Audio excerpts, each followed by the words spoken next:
expectation some people have that since there's a war between religion and science, and in some people's minds religion and logic, that from a religious point of view, you have to hold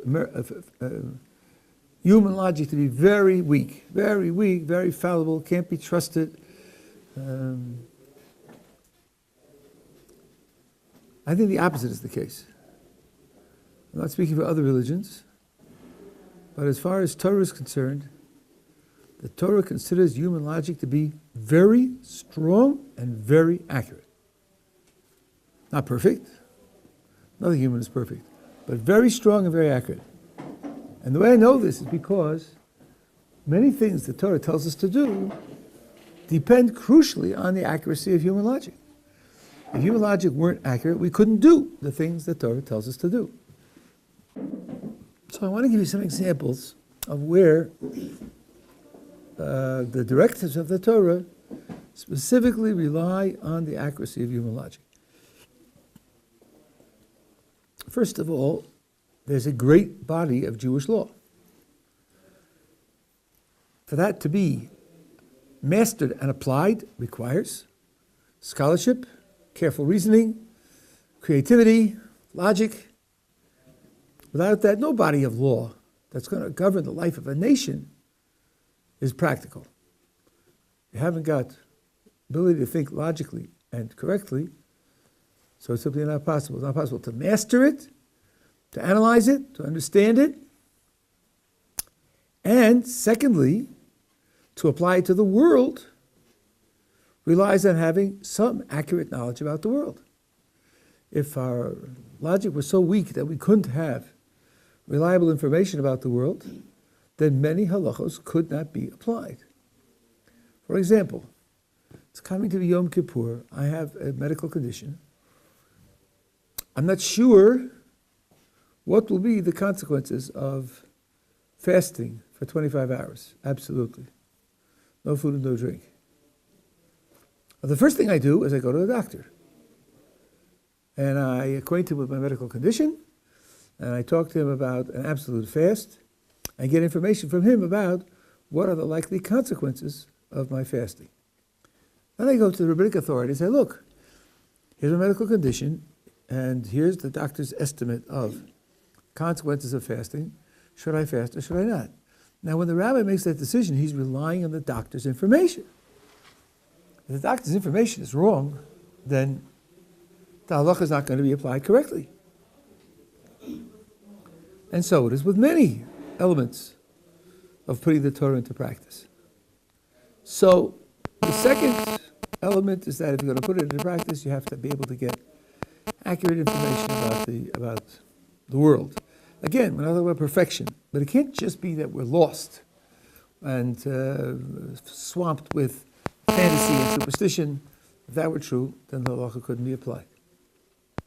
Thirdly, is a little more subtle. There is a study called Tamei HaMitzvos. Tamei HaMitzvos means the reasons for the mitzvos, the reasons for performing specific mitzvos. Now, Maimonides and others codify that we have a responsibility to investigate the reasons for the mitzvos. We have a responsibility to investigate the reasons for the mitzvos. Let's take this apart and see what this involves. Let's start with rabbinic commandments. Well, when the rabbis created mitzvos, often they told us why they did it. So, this isn't really an investigation to discover the reasons for the commandments. It's just looking at the literature and seeing what reasons the rabbis gave for the commandments that they created. Sometimes they don't give reasons. Then maybe some investigation could be carried out, what was going on at the time. These rabbis who were responsible for this particular law, what other laws did they sponsor?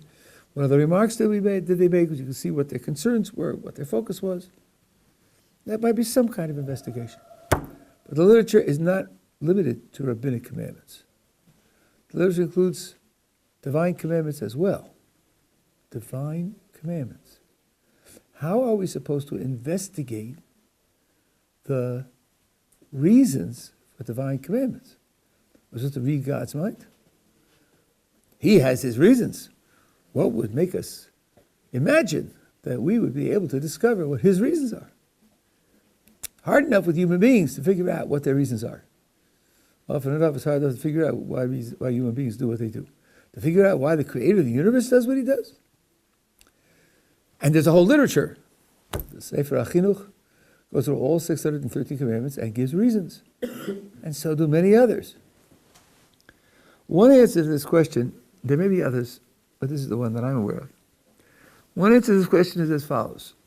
Let's suppose that God tells us in one place, do A. It's a law, a commandment, do A. Suppose someplace else God tells us B is a very important value. B is something that's very important to try to achieve, to strengthen, to promote. And those are the two things we have on record. Do A and promote B. Suppose that we discover on our own that when we do A, that promotes B. Then it is fair to say that part of the reason for doing A is to accomplish B. I'm not reading God's mind now because God is on record that he wants B accomplished. So I put the two together, the law on the one hand and the value that he wants to have accomplished on the other hand.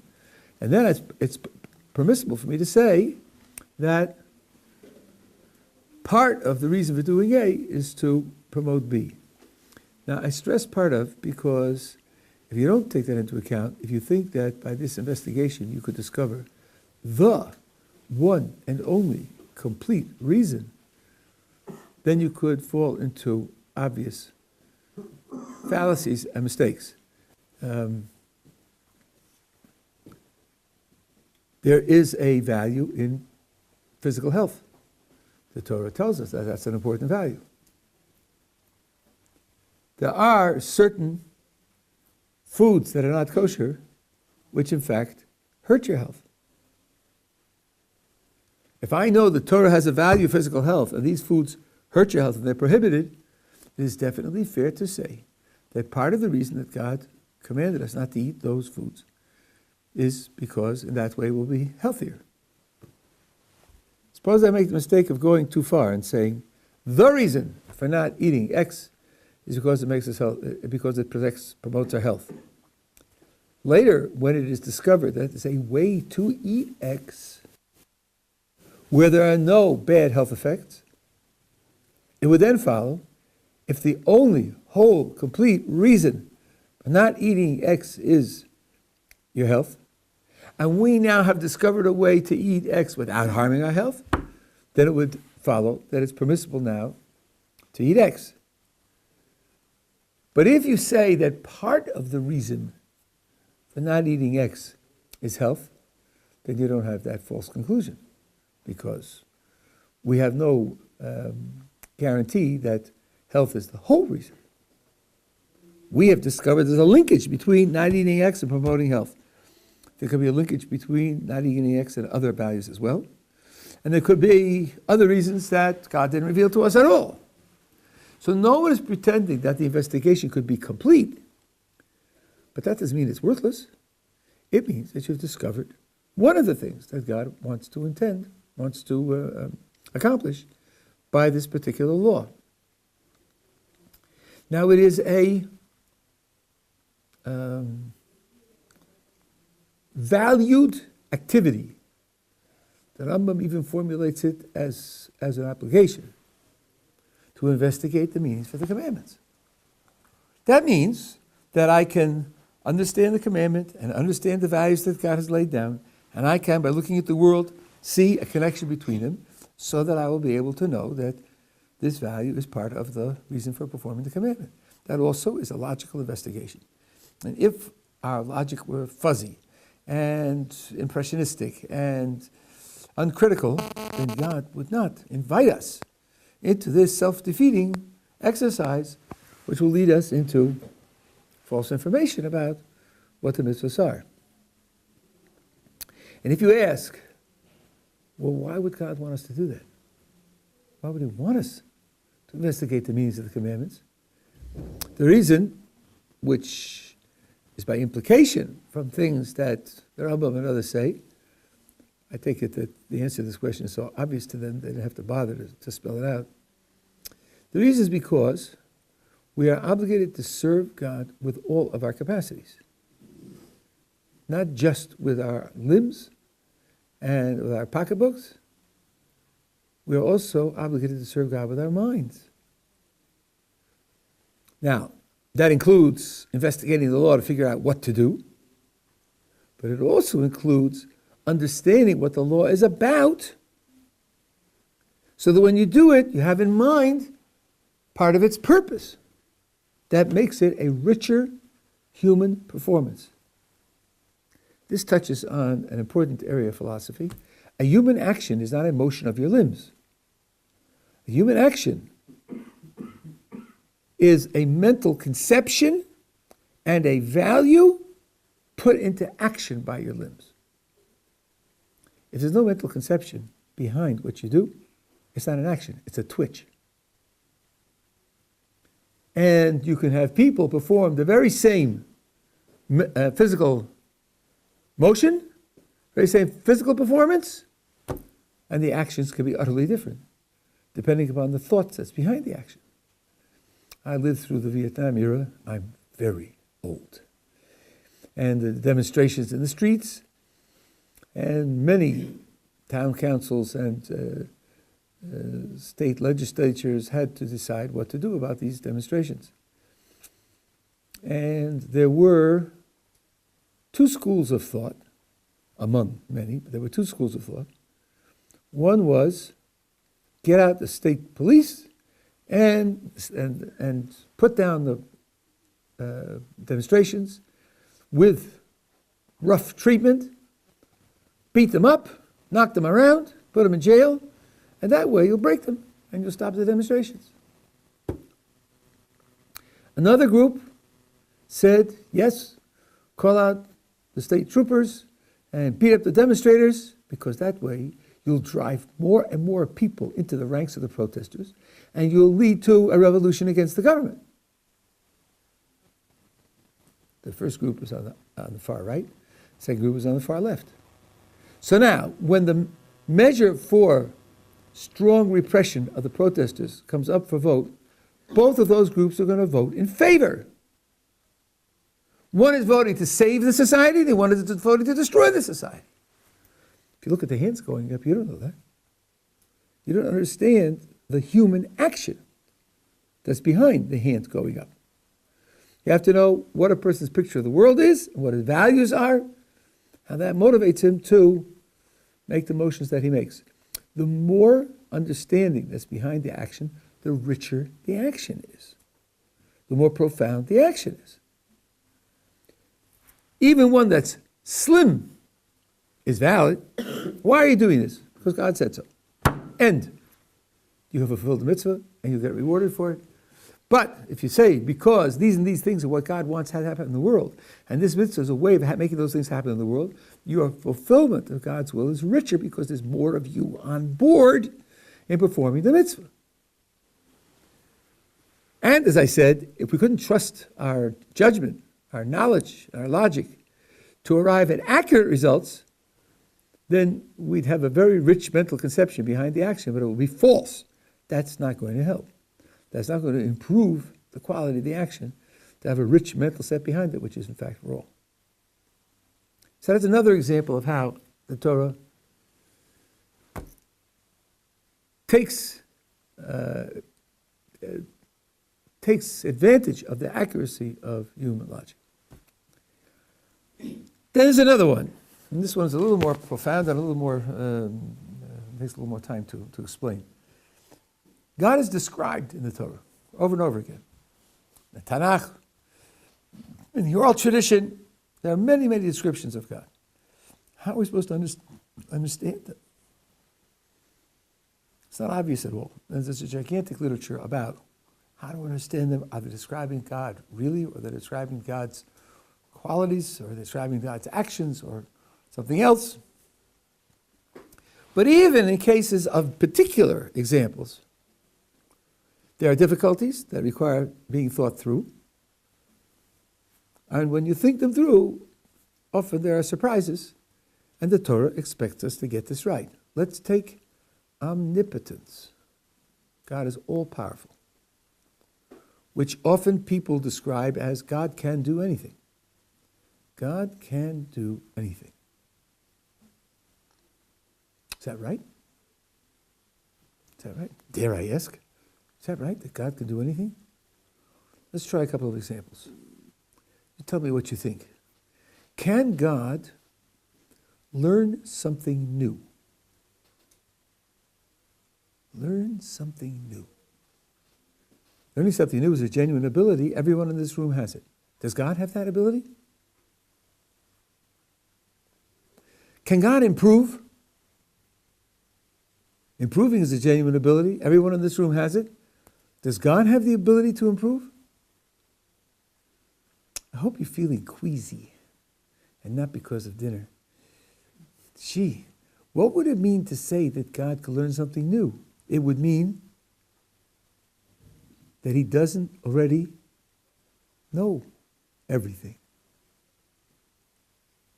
Do we want to say that? What would it mean to say that God can improve? It would mean that he isn't already perfect. Do we want to say that? It looks like there are abilities which are built on imperfection. There are abilities that only imperfect beings could have. Do we really want to say that God has those abilities? It sounds to me like that's a mistake. What we want to say is God has all the abilities that a perfect being should have. But abilities that imply imperfection, I don't want to assert that God has those abilities, because that would mean I'm asserting that God is imperfect. And that's not correct. Now some people say, but isn't God unlimited? Unlimited. How can you say there's anything at all he can't do, or anything at all he can't be? Surely if he's unlimited, then everything's there. Nothing can be excluded. That's a no-brainer. I'll show you. So God's unlimited. Unlimited. Nothing can be excluded. Everything's in there. No boundaries, no limits. Everything's in there. Okay, everything. He's unlimited, so everything's in there. How about being limited? Is that in there? Because everything's in there. Nothing's excluded. No boundaries. Nothing cut out. So how about being limited? In the name of enforcing God's being unlimited, I'll have to say he's also limited. That doesn't sound right. That doesn't sound right. Unlimited in that naive sense that there's nothing excluded defeats itself. So it's a non-starter. That sense of unlimited is a non-starter. Sure, God is limited. For one thing, God isn't evil. That's in that naive sense, it's a limitation. There's something that he isn't. Okay, then there's something that he isn't. And he doesn't have the ability to learn something new, and he doesn't have the ability to improve. According to the tradition, he also doesn't have the ability to commit suicide, because his existence is necessary. There's no option of his not existing. At any rate, that already is a bit of a surprise. That God is not, that you cannot say that God simply can do everything and anything. God can blank, fill in the blank any way you like, it's got to be true. That's not correct. That's one kind of reflection about omnipotence. A second kind of reflection, which is different, as I will show you, but also very important. Here's another bunch of examples where I'd like you to test your intuition against the example. God has challenged me to a game of chess, but because he's a much better player than I am, he's giving me a handicap. God is playing with only his king.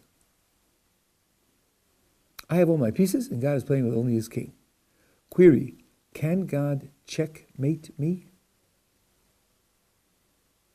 Now, I know that would be hard for you when we're talking about God. God with infinite capacities. Can God checkmate me using only the king? Can God divide 2 into 5 evenly with no remainder? God! You can't do that, but maybe God could do that. Can God correctly spell the English word table with exactly 4 letters? I hope you see that something's gone off the tracks here.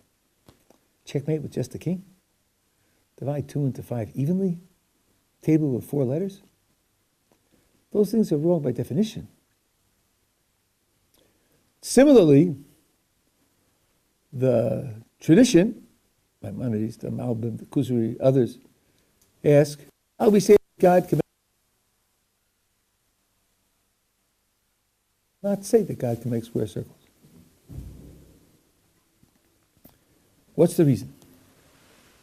What's the reason? Here's the wrong picture. Here's why people are nervous about this. They don't want to accept this. The picture they have is this. There are things that are hard to do. Pushing a large boulder uphill is hard. Of course, God could do that. Evaporating the oceans is hard. God could do that. Annihilating a galaxy is hard. God could do that. No problem. A heavy object floating in the air with no support? What about the law of gravity? God's not bound by that. The laws of nature don't bind God. God can simply ignore the laws of nature, overcome the laws of nature. He's not bound by that. So they say, then why do you think that God is bound by the laws of logic? Surely God isn't bound by any laws at all. Sometimes they stick in, he created the laws, so he can't be bound by them. Which isn't obviously logical, but all right. So why do you think that he's bound by the laws of logic? If he isn't bound by energy constraints and he isn't bound by the laws of nature, why should he be bound by the laws of logic? The answer is that that's the wrong way of describing it. It isn't as if there are laws of logic, and they're very, very strong, very powerful, very controlling, so you have to be very strong to break out of it, and then somehow we're imagining that God isn't strong enough to do that. That's the wrong description. The laws of logic are the laws of making sense when you talk. If you violate a law of logic, you're not making sense anymore. I don't want to say that God can make square circles, because if I say God can make square circles, I'm talking nonsense. I haven't said anything. I've failed to say anything.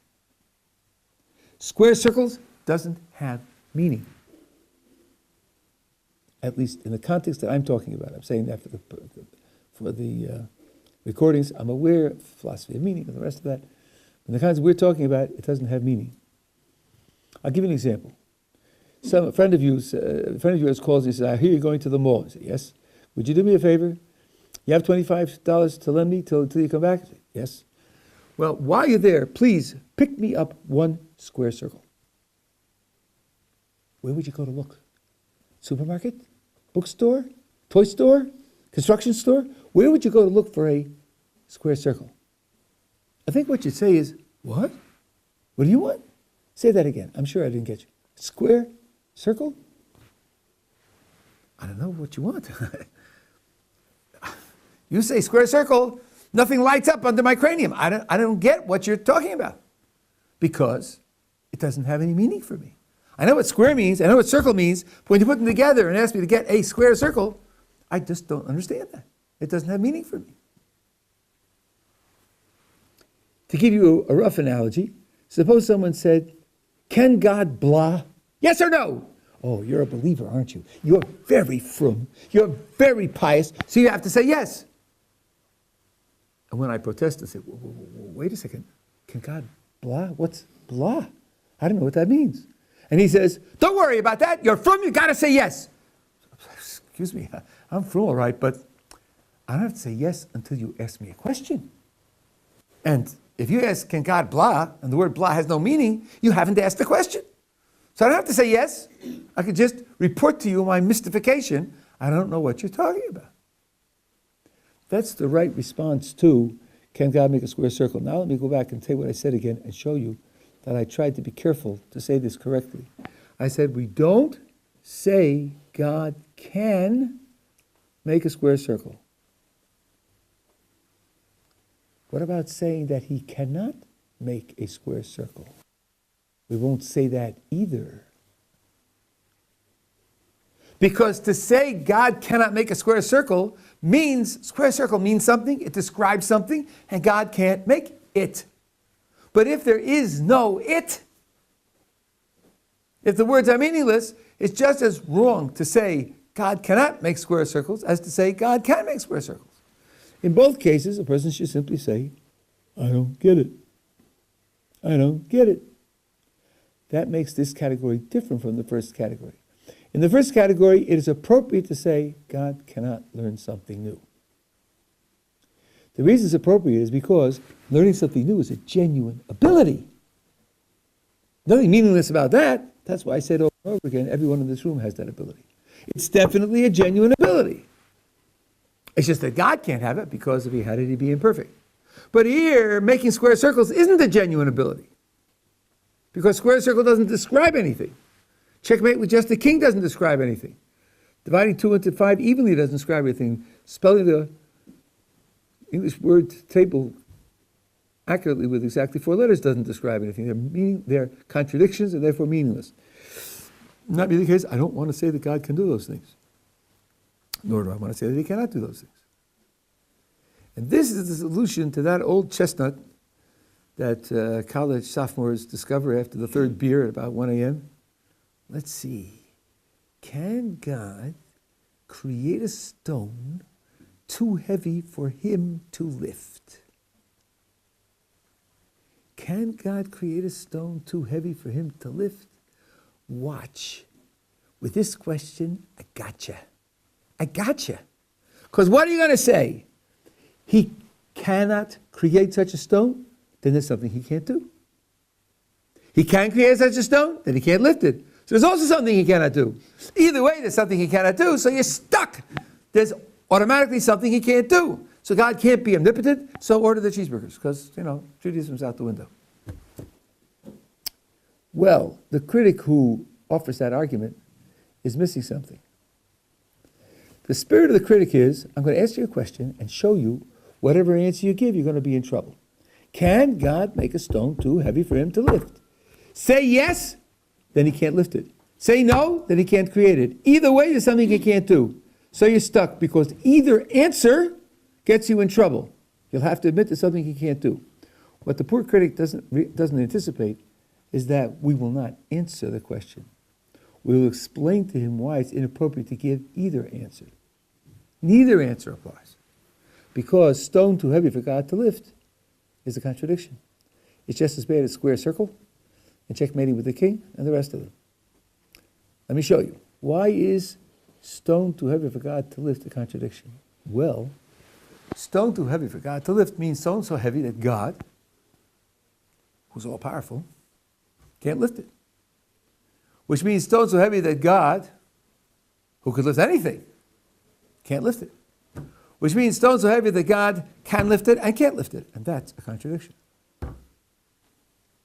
So the appropriate response to the words of the critic, can God create a stone too heavy for him to lift? The appropriate response is, you haven't asked me a question, and since you haven't asked me a question, I don't owe you an answer. And the reason you haven't asked me a question is because the thing that you're asking about, whether God can do it or not, your words are contradictory. They don't describe anything to be done. And that being the case, you haven't asked a question. Now, I think those are two insights into the way that you use logic in analyzing one of God's characteristics that are very worthwhile. It shows you that logic can and must be used to analyze the things that God has told us, otherwise we won't understand them. Now, I want to just add a footnote here. If you follow this, fine. If you don't follow it, it's not terrible. But a critic might continue to push his case and say, gee, Gottlieb, you have a reputation as a logician. You just made a classical logical mistake. It's called the mistake of begging the question. Watch, I'll show you. What are we discussing? We're discussing God's omnipotence. Is he or isn't he? I, said the critic, threw an objection at you. Can he create a stone too heavy for him to lift? And my point was, if you say yes or no, you always, in both cases, you're going to lose. There's going to be something he can't do. Now, you want to refuse the question. You want to refuse the question on the grounds that stone too heavy for God to lift is a contradiction. And when you show that stone too heavy for God to lift is a contradiction, you snuck in at the top that God is omnipotent. Here's how you showed it. Stone too heavy for God to lift. Stone too heavy for God, who is omnipotent, all-powerful, to lift. You snuck it in there. And then you went down the list. Stone too heavy that God can lift anything, can't lift it. Stone God can lift it, can't lift. But who gave you the right to sneak being all-powerful into the top? Isn't that what we're discussing? Isn't that what the debate's about? You can't assume you're right about the debate in deriving a response to an objection. The objection was designed to show you're wrong. You can't respond to an objection showing you're wrong by assuming that you're right. That's not logical. That's the critic's attack on my logical credentials. But he's making a mistake. He's forgotten what we would call the dialectic. He's forgotten who holds what and how the argument is supposed to work. Here's how the argument is supposed to work. The critic says to me, you Gottlieb, you're a believer. I say, yes. You believe that God is omnipotent? Yes. Well, I'll show you that I can trap you in a contradiction. He's leveling an attack at me, saying to me, you believe in God's being all-powerful? I'll show you that you are trapped in a contradiction. So I say, fine, let the game begin. I'm sitting here believing in God being all-powerful. Show me how you could trap me and my belief in a contradiction. If that's the name of the struggle, then obviously I can use my belief in defending myself. He's pretending to show that against my will, I will have to admit that God is limited in power. There are things that he can't do. My position is, I believe that God is all-powerful. I believe that's consistent. I believe there are no attacks on it that are valid. So he's got to attack my belief that God is omnipotent. We're not conducting a neutral investigation. Is God omnipotent or not? Don't know, can't tell, haven't thought about it. Let's think about it together. Let's think about it together and see what we come up with. That's not what's going on. What's going on is I start as a believer, and he's going to trap me in a mistake. Then I can use my belief that God is all-powerful in defending myself against his trap, which is exactly what I do, and then his trap falls apart. Are we together? Okay, there's one last one that I want to share with you. And this has quite important, profound implications.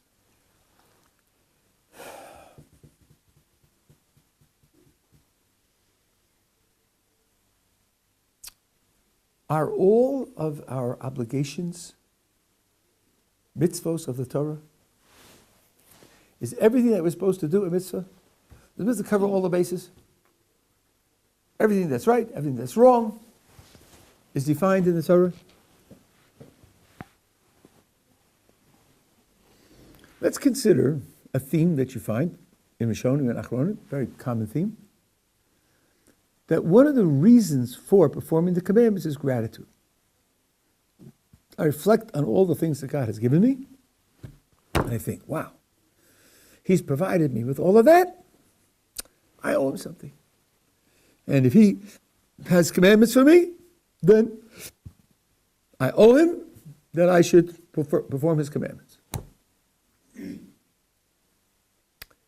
In other words, he's done so much for me, he's given me so much, that creates an obligation on me, an obligation of gratitude to fulfill his commandments. That's an idea that you find quite often in our literature. Okay, the reason we are considering for performing the commandments is gratitude, a debt of gratitude, paying my debt of gratitude. Now let's ask, where does the obligation to pay your debts of gratitude come from? Where does that come from? If you thought all of your obligations are encapsulated in the Torah, the source of all of them is in the Torah, then you'd have to say, well, the reason that I'm obligated to pay my debts of gratitude is because the Torah says so. But then how can you use that as a reason for performing the commandments? All it is one of the commandments. The picture we have here is, here's a list of rules. And I'm asking, why am I obligated to follow those rules? The answer can't be, because one of the rules says so. I'm asking about the list as a whole. In order to have a reason for following the list of the rules as a whole, I have to have something outside that will require me to do it. And therefore, there have to be obligations, moral obligations, that the Torah recognizes without them being commandments of the Torah. Now, there are a lot of people who don't like this. A lot of people don't approve of this. People who say, without God commanding it, there's no standard, it's subjective, it's going to vary from culture to culture, there's nothing that makes it right, that can't be absolute. Only God saying so makes it absolute. If God didn't say so, then it can't be absolute. But then, if that's true, you can't give any reasons, morally binding reasons, for fulfilling the commandments. And the tradition does that. So then you're not living up to the tradition. Now, I have about 16 sources which say this in detail. 16 Jewish sources that say this in detail. The Talmud classifies commandments of various kinds. One type of commandment is called a mishpat. And a mishpat is defined as something which, even if the Torah had not been given, you would have to do. Rav Nissim Gaon, in his Hakdama to Shas, says there are 7 categories of mitzvahs for non-Jews, but of course, any mitzvah that's logical, they're bound by. 7 mitzvahs are the ones that God specifically commanded, but of course, any mitzvah that's dictated by logic, they're bound by. Maimonides says in the guide, any mitzvah that's dictated by logic, if you perform it, you'll be rewarded. If you violate it, you'll be punished, even if no prophet commanded it. He says those words word for word, even if no prophet commanded it. And so it goes, down to the Achronim. Shimon Shkop in Shari Yosha says, we have a commandment not to steal property, other people's property. How does it go? Is it that there's stuff in the world called property? And then God said to me, don't take it. Don't take their property. Or is it that God said, don't take A, B, C, D, and E, stuff that meets these conditions, and when God said, don't take that stuff, that makes it their property. It's God telling me not to take it that makes it their property. Without that, it wouldn't be property. Says Rav Shimon Shkop, the former is right and the latter is wrong. Property is property. Before God says not to steal it. And afterwards, God says, don't steal their property. And then he says, to what is this compared? And he gives the example that I just gave. He says, gratitude is a reason for keeping mitzvos. You can't tell me the obligation of gratitude is because there's a mitzvah to do it. That's going around in a circle.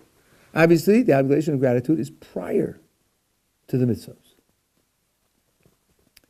Okay, so people say, well, but then the commandments have no, these obligations that are external to the Torah have no boundary. They have no certification. They have nothing that makes them objectively right.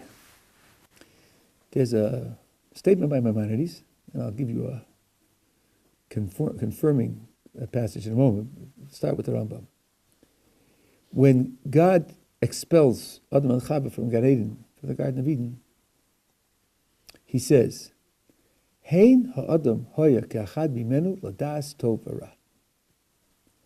Now the translation that you read in almost all translations of those words is this: behold, man has become like one of us, knowing good and evil. And therefore I'm kicking him out, however that goes. Behold, man has become like one of us, knowing good and evil. But there's another translation. The Rambam in Hilchos Tshuva says to translate it this way: behold, man has become unique, comma, knowing from himself good and evil. Hein ha'adam hoya ke'achad, comma, mimenu ladas tov v'ra, from himself knowing good and evil. Now, if you're deeply prejudiced, your response will be, that's what medieval Spanish philosopher will do. The verse clearly isn't saying that. The verse has nothing to do with that. Has to do with the other thing. And you can't. This is what the people in academia do. But guess what? Unclus Hager translates it that way also. Unclus, who came 1,000 years earlier and was not a Spanish philosopher, and who was a convert from the Roman people, he translates it exactly the same way. So, they're telling you, the verse in Genesis says man has the inherent ability to know the difference between good and evil. Now, if you want an analogy, and this is an analogy which philosophers make, certain philosophers, the ones who get things right, by my lights. The analogy is this. Think about arithmetic. 7 plus 5 is 12, which was Kant's favorite example. How can I say that? What's my authority for saying that? What source do I have that I can base it on? Is it in the Mishnah someplace? In the Gemara someplace? Tosefta? Yerushalmi? What authority do I have for saying that 7 plus 5 is 12? The answer is, the authority is one of just logic. Anybody who thinks about it can see that it's true. That's enough authority. I can paskin halachas on that. If A promised to give B 13 apples, and he gives him 7 plus 5, he owes him an apple. In Besdin, he may be forced to pay up an apple, because 7 plus 5 is 12. It isn't 13. I can see that. I can use 7 plus 5 is 12 without any divine source. Why? Because God created my mind capable of seeing that, of understanding that. That's enough to make it legitimate to use that as true. In similar fashion, God created our minds capable of seeing certain truths of ethics. And all we're relying on is logical insight, nothing more than that, to say that these things are ethically correct.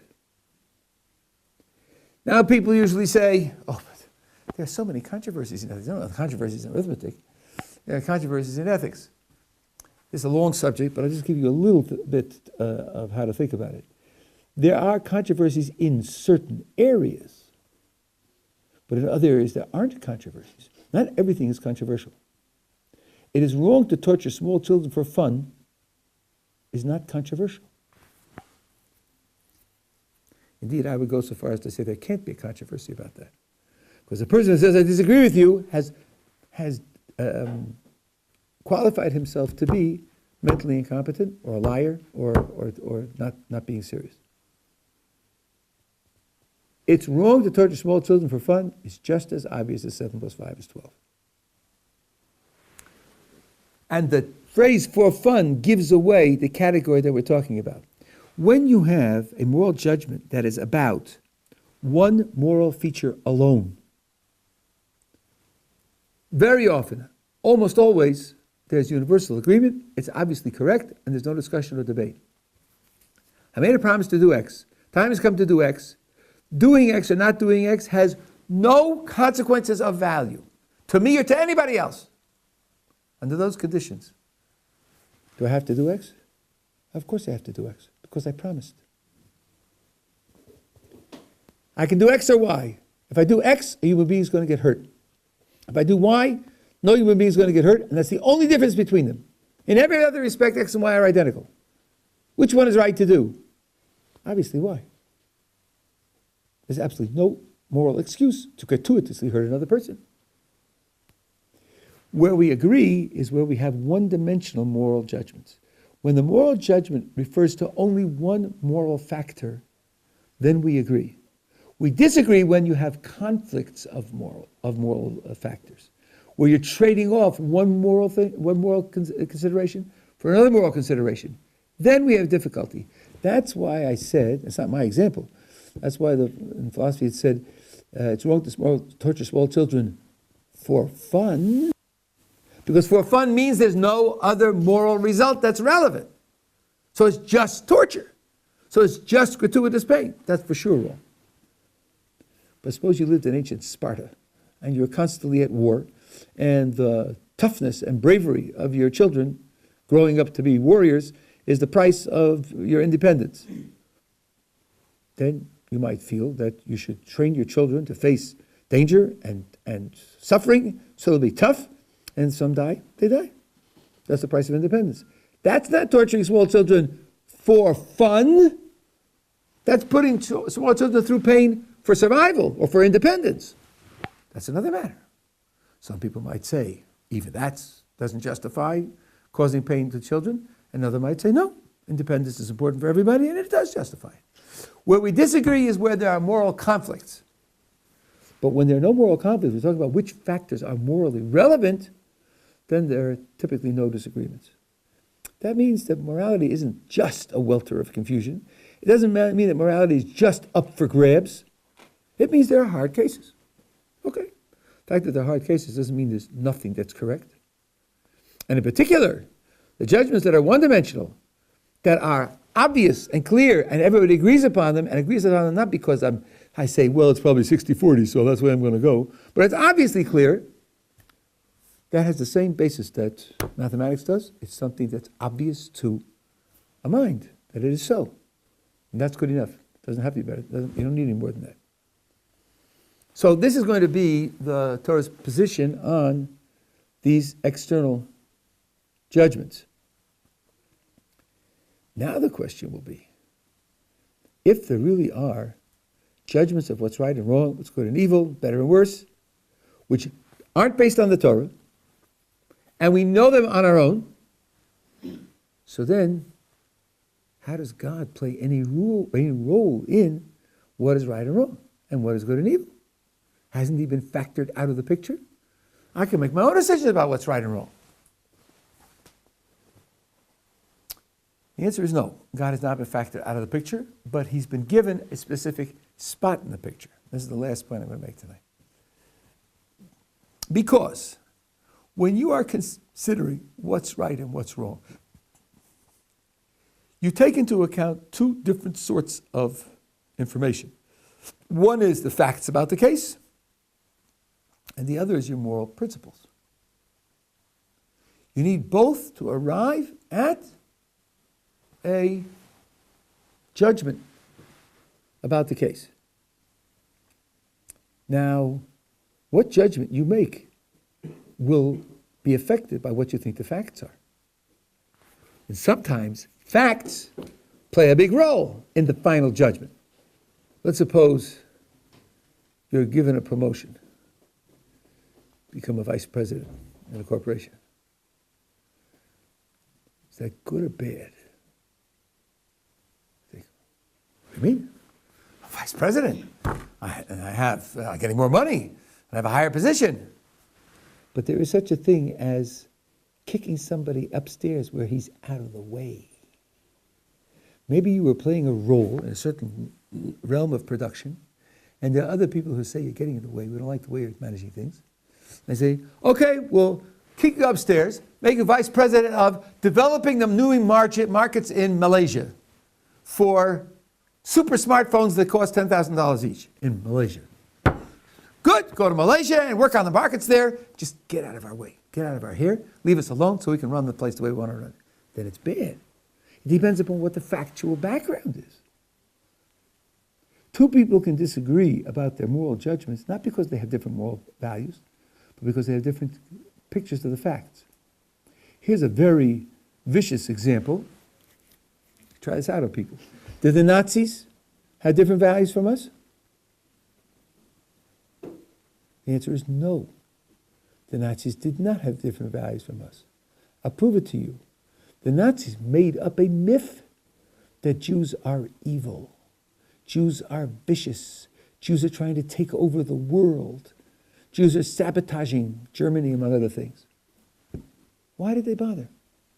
Why did they bother? What do they need that myth for? Why did they say Jews are kind and fair and honest and productive and clean and creative, and we kill them. Because our values are different from yours. You coddle such people, we kill such people. No problem. They didn't do that. They said Jews are evil. Why did they do that? Because they wanted to enlist people's agreement using the old values. If Jews are really evil and they're trying to take over the world, then you're in danger. They're going to attack you. They're going to victimize you. Protect yourself. That's the old values, not new values. How did the European settlers take over the North American continent? There's something called manifest destiny. It is our destiny to rule from the Atlantic to the Pacific. But there were all the Native Americans in the way. Well, they determined that if you have a red skin, you're not human. You're not human. You're just an advanced animal, but you're not human. Well, if they're not human, there's nothing wrong with taking their land. They're not human. Nothing wrong with pushing animals off land. Because they couldn't say, yeah, they're human, but we just want their land, so we're taking it away from them. They couldn't do that. Because they're bound by the old values. So the only way you avoid being restricted by the values is to change your picture of the facts. The facts play a big role in your bottom line moral judgments. Now, I recognize an obligation to pay my debts of gratitude. That's an obligation to pay my debts of gratitude to whomever I happen to be indebted. I'm indebted to my parents. I'm indebted to my teachers, to my friends, to people who lend me money. If there is a God who benefits me enormously, then I'm indebted to him also. And I have a debt of gratitude to him also. And that's going to have a big impact on the concrete moral judgments that I make. Because that's a giant fact. It's a fact that has giant moral relevance because of my given moral principle of paying my debts of gratitude. So God doesn't become irrelevant to morality, he just plays a slightly different role. God doesn't dictate the rules of morality, he doesn't dictate the values of morality.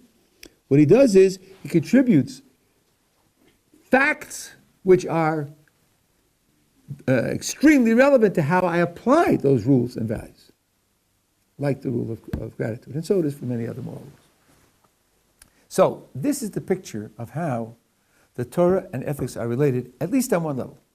At least on one level. And I must tell you that I got this structure from John Stuart Mill, one of the great 19th and 20th century English philosophers. Mill was a utilitarian, and he believed that you should create the greatest happiness for the greatest number, whatever that means. And he was challenged. Mill, you have a criterion for what people should do, and God isn't part of it. So you must be taking the position of an atheist. Mill said, no, I'm not taking the position of an atheist. I'm taking a neutral position. I say you should create the greatest happiness for the greatest number. If God exists, his happiness counts also. All happiness is morally relevant. And if he exists, his happiness counts also. And if it would be that his happiness outweighs the happiness of all mankind, then his happiness would determine what it's right to do. Because I don't mention God in my criterion doesn't mean that I'm playing the role of the atheist. I'm playing a neutral role. And if there is a God, he will contribute to what you ought to do by fitting into my criterion. And that's the structure that I'm suggesting. That we have moral criteria, and like the sources that I told you, the moral criteria is something which God created the mind to know on its own. Doesn't have to come from a dictated commandment. But then, that moral rule says, under these and these conditions, do such and such, and God becomes one of the very important conditions. And this, I think, gives us a picture of how the Torah relates to us, how the Torah relates to morality, how the Torah thinks of the human mind. Human mind, in addition to getting facts right, the human mind is a source of accurate information about what's right and wrong, and what's good and evil. Now, the bottom line, what I've told you this evening, is that the Torah is committed to the general accuracy and depth and strength of human logic. Are there limitations? For sure there are limitations. There are limitations without bringing the Torah into the picture, there are no limitations. And there are limitations certainly from the point of view of the Torah. But the surprise for many people is that there's any vote of confidence at all. And that's why I stressed it. That's why I think it's important for people to know the Torah does have a strong vote of confidence for human logic and a dependence on using human logic.